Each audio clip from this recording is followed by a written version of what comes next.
Welcome back. This is reading quiz number 7, which is all about difference quotients and how we might use the difference quotient to find derivatives. Well, how do we find these derivatives? We talked about this term earlier in the rate of change, reading quiz number 6, and so we're going to investigate that a little bit more here. The connection between the instantaneous rate of change, or IROC, and the derivative, which is a function that describes the instantaneous rate of change for any possible value, was made in a previous reading. There's one definition, however, that we're going to use more often than others, and that's called the limit of the difference quotient. In this case, we're going to look at the difference quotient of f of x plus h minus f of x over h, which is represented by the diagram over here to the right.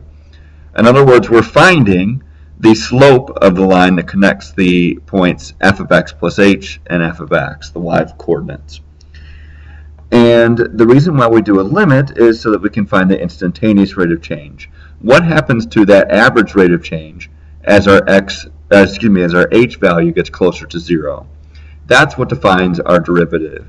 And if you can picture this, what's going on is the h is getting smaller, and so the x plus h gets closer to x. And so we have more of a tangent line than we do a secant line. The statement on the left, which is f prime of x, is what's called the derivative of f, and is pronounced, as I just said, f prime of x. This isn't the only notation we'll see. If our function y is equal to f of x, we can also say f prime of x is equal to dy dx. It's also equal to y prime. We could also say that's the derivative of f with respect to x, which is the df dx notation, or we can just say the derivative with respect to x of f of x, and we'll expand on more of these later. So an example from the reading, how do we actually find these derivatives? Well, we plug our function into the difference quotient and we simplify. For example, find the derivative of f of x is equal to x cubed minus x. Remember the definition, f prime of x is equal to limit as h goes to 0 of f of x plus h minus f of x over h. We plug in the actual function, which is x cubed minus x. So we're plugging in x plus h in for x cubed and x plus h in for x. When we do that, we can simplify. We expand and simplify. We get limit as h goes to 0 of x cubed plus 3x squared h plus 3xh squared plus h cubed minus x cubed minus x in parentheses. It's important to make sure that you keep your parentheses because otherwise you might lose a negative. A hint on these is you should always be able to cancel out an h at the next step. So anything without an h should be canceled out, as we can see. Look at what we're left with. Limit as h goes to 0 of 3x squared h plus 3xh squared plus h cubed minus h, all over h, and we can factor out that h and cancel. So we're left with limit as h goes to 0 of 3x squared plus 3xh plus h squared minus 1. Now, we've canceled out the part of this quotient that would make our numerator and denominator equal to 0. Once we've canceled that out, we can plug in h is equal to 0, and we get 3x squared minus 1, which is what's called our derivative. It's a function that describes the instantaneous rate of change at any point x. This allows us to find the derivative of the slope at any x value. For example, at x is equal to 2. All we do is plug in our 2 into our derivative equation. We get 3 times 2 squared minus 1, which is 11, which says our slope at x is equal to 2 is 11. Find the derivative of f of x is equal to square root of x. So, as before, we plug the square root of x in for our f of x, and we find that f prime of x equals limit as h goes to 0 of square root of x plus h minus square root of x all over h. It's not easily factorable, so what we do is we multiply and divide by the conjugate, which in this case is square root of x plus h plus square root of x.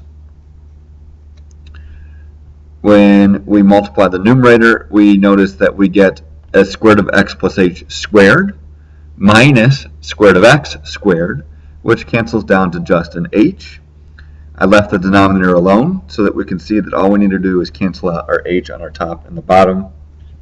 We're left with limit as h goes to 0 of 1 over square root of x plus h plus square root of x.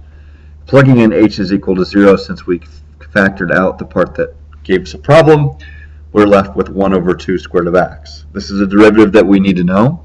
We'll be seeing this one quite frequently. Example 4 from the reading. For the following problems, the following limits represent f prime of a for some function f and some number a. Identify the original function and a in each case. So in our example here, we have the limit as h goes to 0 of square root of 9 plus h minus 3 all over h.